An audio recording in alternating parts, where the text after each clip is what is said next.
So, step one, we need to pop this cap. Pop the cap, pop the cap, pop the cap. Voila, exposed bolt head. Step number two, we need to take that center screw out, and the best way to do it that I've found is to use an impact driver with a socket, and this is a 3/8 to a quick release adapter. Using an 11mm socket, we gently secure the socket onto the bolt and wait till you start seeing smoke. Okay, now that that bolt is out, this should wiggle free. But it has pennies securing it. There we go. You need to make sure you get all the loose change out of there. This tool I got off of eBay. The part number is TB123. I think there's a TA123. This is a TB. And this fits right over that, I guess the nut, that nut. And that nut holds the inner tub to the outer tub to the motor. Alright, let's see if I can do this. Got a rubber mallet. I don't even know how many pounds this is. Probably half a pound. And we're going to put the phone. Alright, so since I can't put both hands in here, I'm going to try doing this with one hand. The goal is this part needs to turn counterclockwise, top to the left, lefty loosey.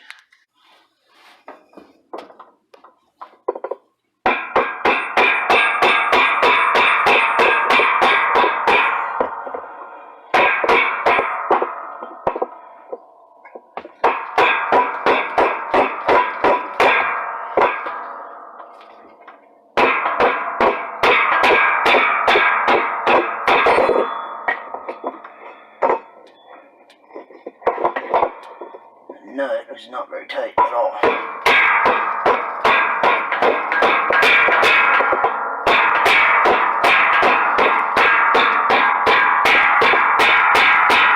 All the hard water, though, is keeping it from coming up.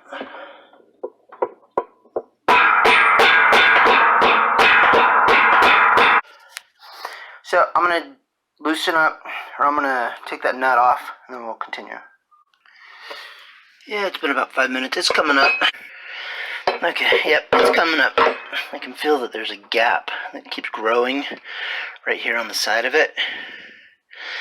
And as I keep, I'm going to turn it over just for demonstration here. As I keep whacking it slowly, I rotate the tub back. Then I whack it. Let's put it back up the right way now. When you're hammering on this, hold it with 2 fingers and then use your ring finger and your pinky to keep tension on the hammer. I'm using my right hand, but on your left hand, keep tension on the bottom of it, so it prevents it from doing this kind of thing as you're hitting it. But just keep on going, and then eventually the thing will come up. Whew. Recording clearance levels before I take the tub out. Now that the machine's on its side, the inner tub is still in there, I figured instead of me going out and getting a car jack and cutting a piece of lumber like other people have done, let's disconnect these. I figured if I loosen up, the bolts, so I'm not pounding against the plastic, all it's going to be is just the threads on the inner tub. This is 10mm. That one, one 10mm. This one I'm thinking is a 1/4 inch. This one in the middle is the one that we're actually going to start with first, though. And you figure this would be rock solid tight. It's not.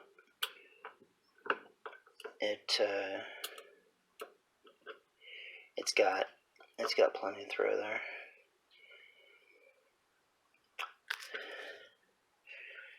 And I don't know if I said it or not, but this is a T30. Okay.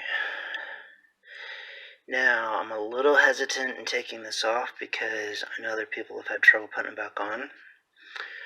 The way it works is there's magnets all the way around the outside of this and coils. So, let's see how it goes. I got grease on the outside of that for some reason. It's probably from the bearing. That goes up there. Wish I had a tripod. There it is. I know I didn't record it, but basically what I did is I slowly rotated it, and I put my fingers under here and I pulled just a little bit, like 1/8 of an inch at a time. Rotated another half turn, pulled it out, rotated another half turn, pull it out. Hands on both sides. You want this thing to come straight out.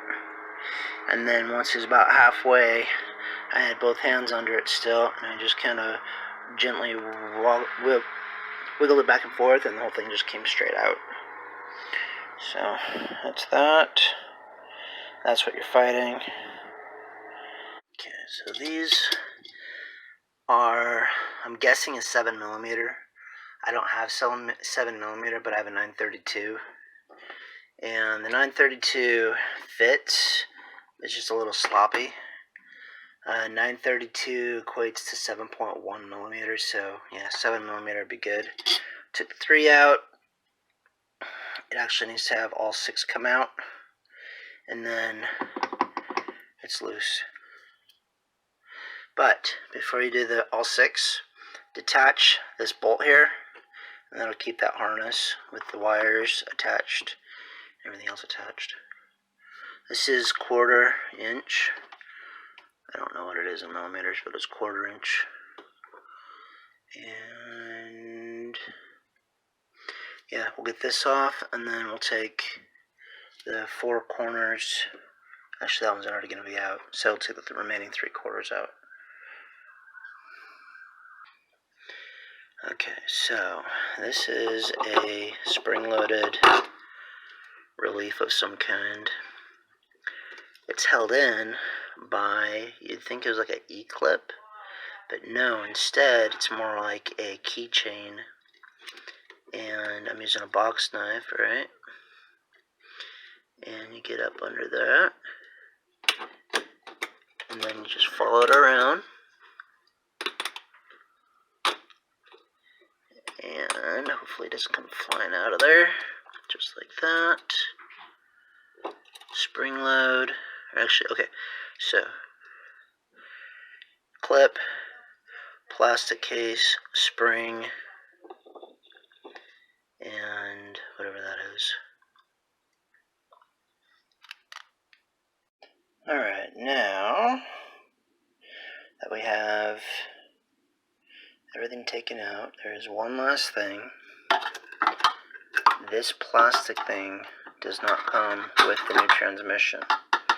So you have a 1/4 inch bolt, and I'm going to have to find some kind of an extension, but take that out.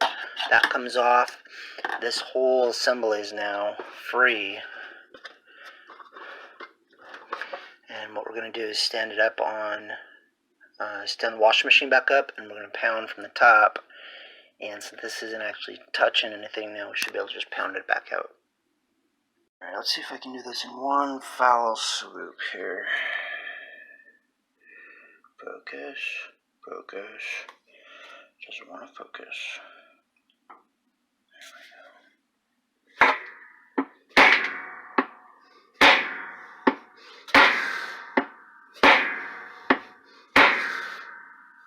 Guess not. But we did make a little progress, I think.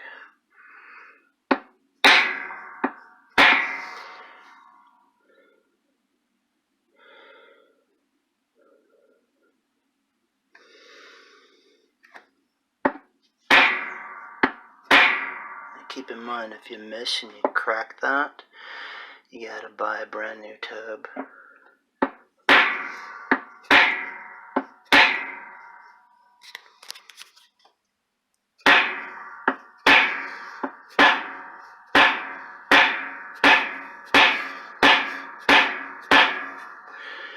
Yeah, it's not coming out. So here's my persuasion tool. It's got a 3/4 inch socket, I have 2 extensions, and I hit it with a drywall hammer. Buggered up my extension. But end result is it popped through the floor. So happy day, transmission's out. Now on to putting the new one in. Okay, so right now I'm at a juncture. We've got the transmission out. Do I want to open up the top, take the bezel off, and then take the inner tab out? I don't think I really need to. Just put a little bit of grease on the new transmission, and just grease up the splines a little bit, and it should go square in, just straight in. But I think there's stuff under the inner tub, like a penny and maybe a piece of metal or something. So I'm going to take the top off, even though I really don't think I need to, but just to get that stuff out of the bottom. Okay, where's my flashlight? Maybe I don't get a flashlight. There we go. Okay, so one. This is a T20 bit. One.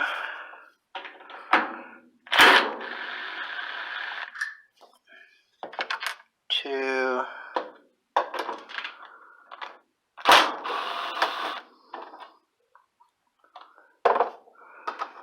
Three. My hands are so filthy.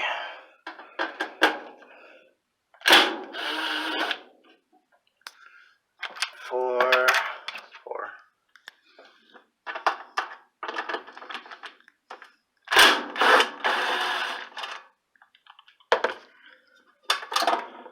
5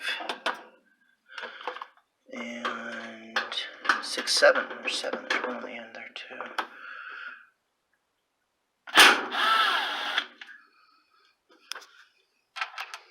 Alright. Note, that one and that one are longer. They go here and there.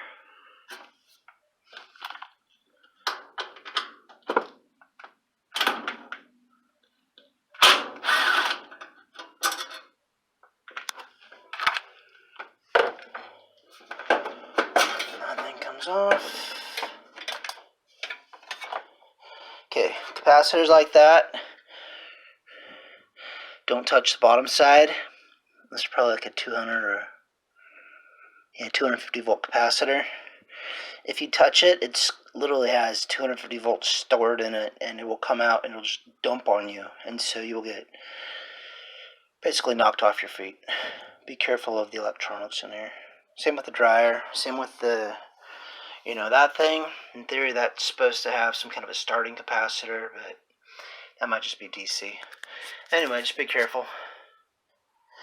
Now, if this is like the dryer, then all I should have to do is push forward. Push forward. There we go. Push forward 1/2 inch. And then this whole top is now free to lift up.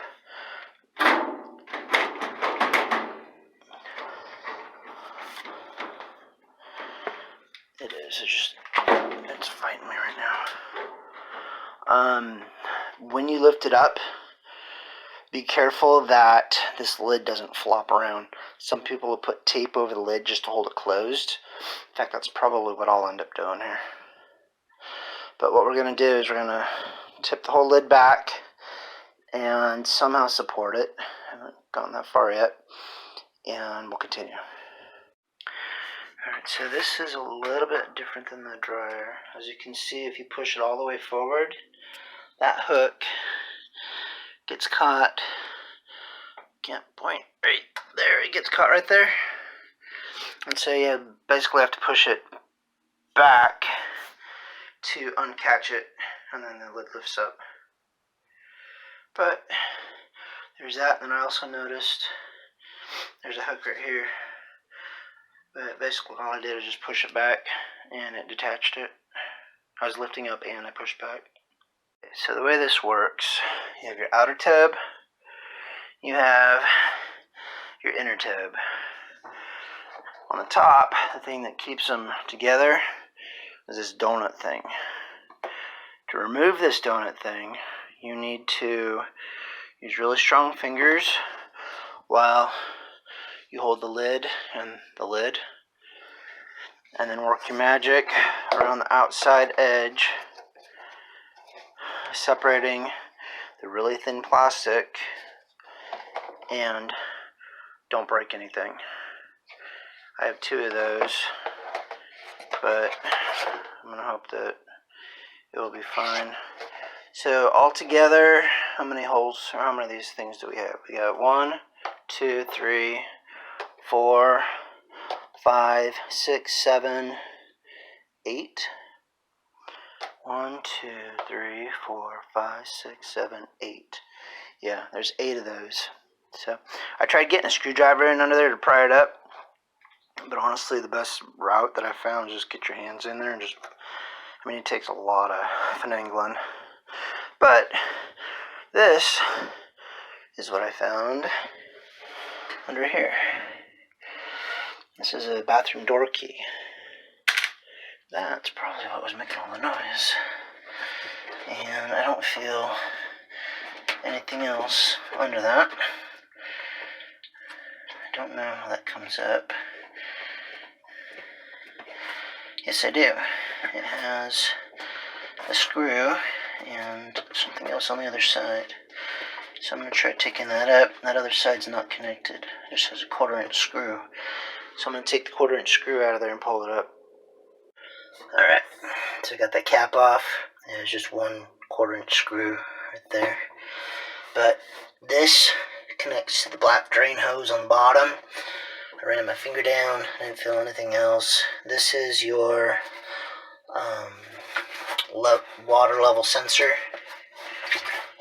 It uses air pressure to determine how much water's in the tub. And then before I put it back together, I'm going to come through here and get all this calcium and stuff scrubbed up. And then I'll end up putting the tub back in. But I think what we're going to do right now is put the new transmission in it.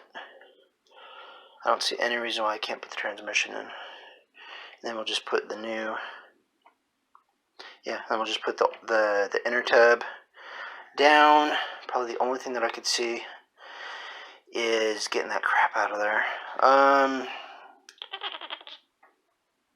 probably scrub it up a little bit and then I'll put the transmission in.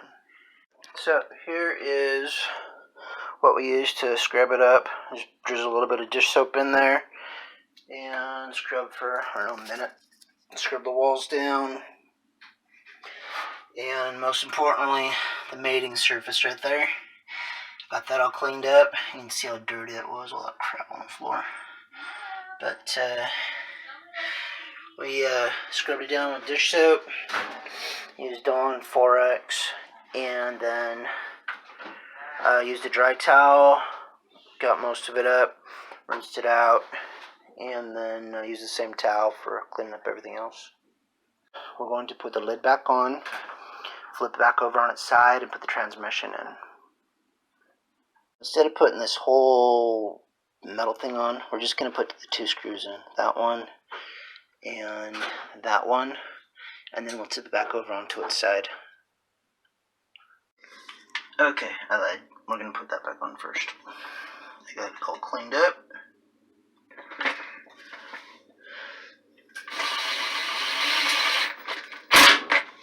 Just like so. Now we tip it over. Alright, so putting this thing back in, I marked which way I wanted the top to be. I think this thing is symmetrical, so I can flip it over. Recording.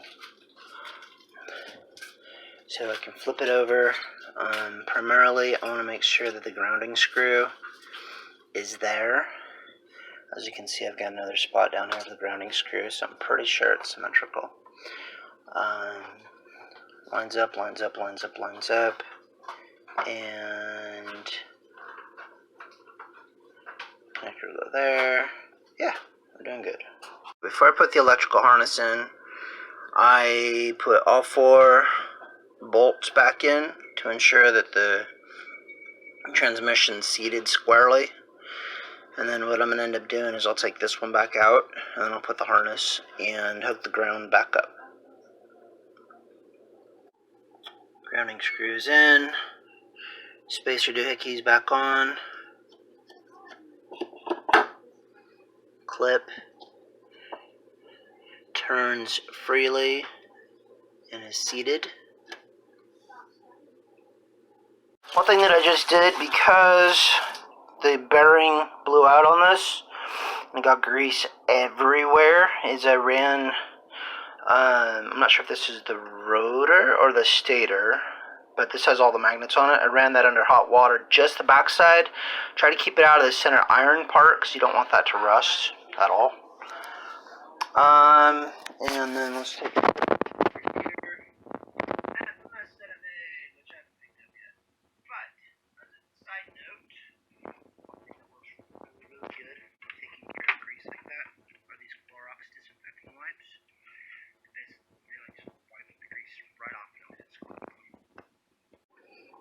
Tell me what's wrong with this picture.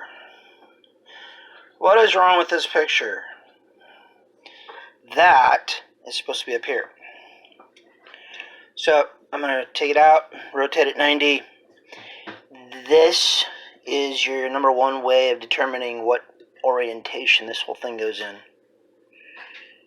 There's only 1 screw hole here. There's not one there.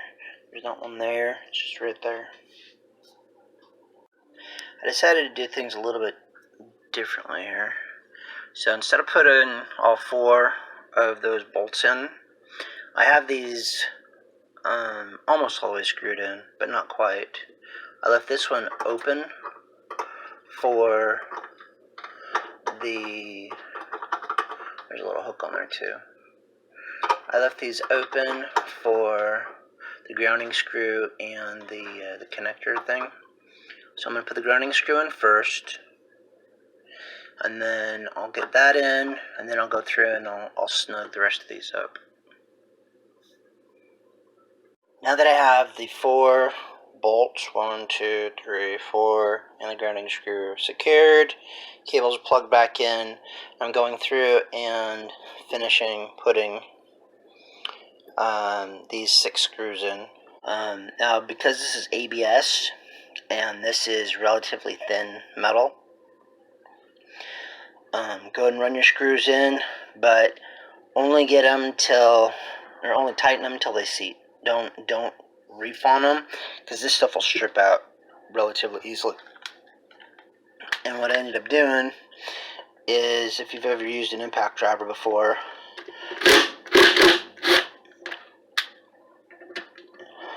just run it till it stops. That's it. Is there a trick to putting this back on? Not that I know of. I don't really have any tricks. I started from the top, and then I kind of like worked my way down and just kind of jiggled a little bit, so that, you know, try to get the teeth lined up. And then once the teeth were lined up, I didn't cram it on there. You don't want to do that. You just want to kind of work it, like jiggle it back and forth, up and down, like this, or like this. I just kind of seat it back into the threads.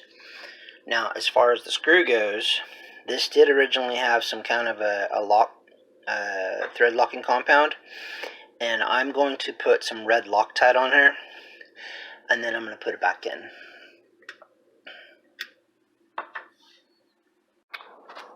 Alright, this is red thread lock. It's the high strength. Yes, the container's blue, for whatever reason they did that. I have another container where it's actually red. But red thread lock is the high strength. Blue, I think, is like medium strength. Originally it was blue. I'm going to go with this one. And I got this originally, I think, just AutoZone.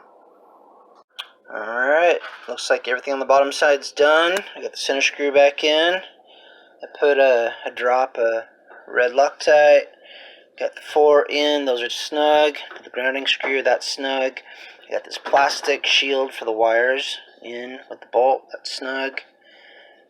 I'm going to flip it back up and we'll get the inner tub back in.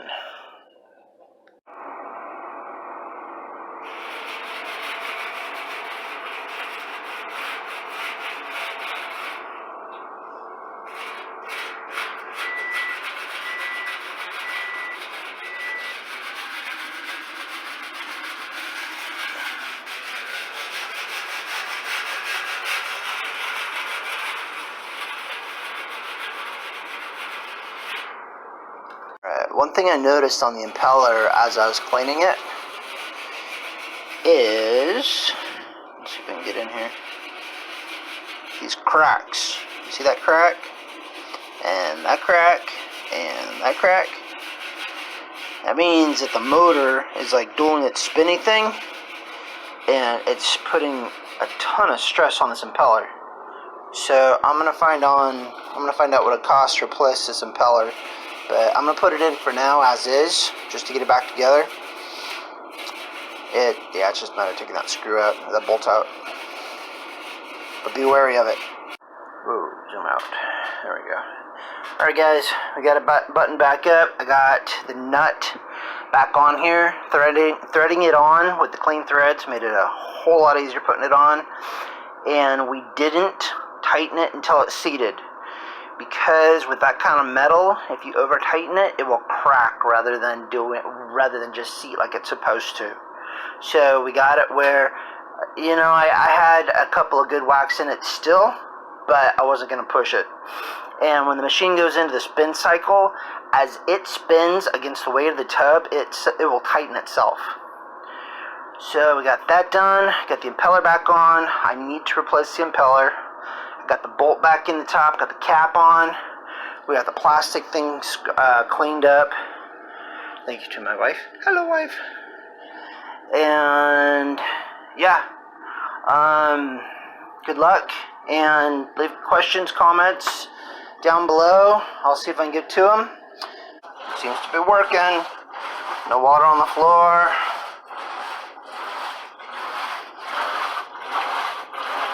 Yay! Okay, we got 9 minutes left on the cycle, and the machine is performing like a champ. Very cool, very cool. Alright guys, this is gonna wrap it up. Have a great weekend, weekday, have a good Monday. We will catch you later.